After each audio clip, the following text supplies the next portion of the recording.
జీవ గ్రంథంలో నువ్వు నాటబడి ఉంటావా? ప్రతినిత్యము దేవుని వాక్యాన్ని స్మరణ చేస్తున్నావా?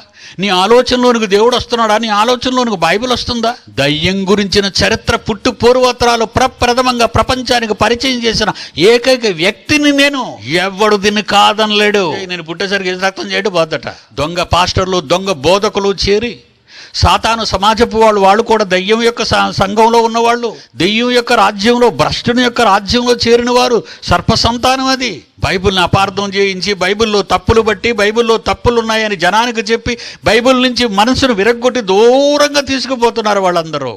ప్రజలలో ఉంది భక్త ప్రబలుతుంది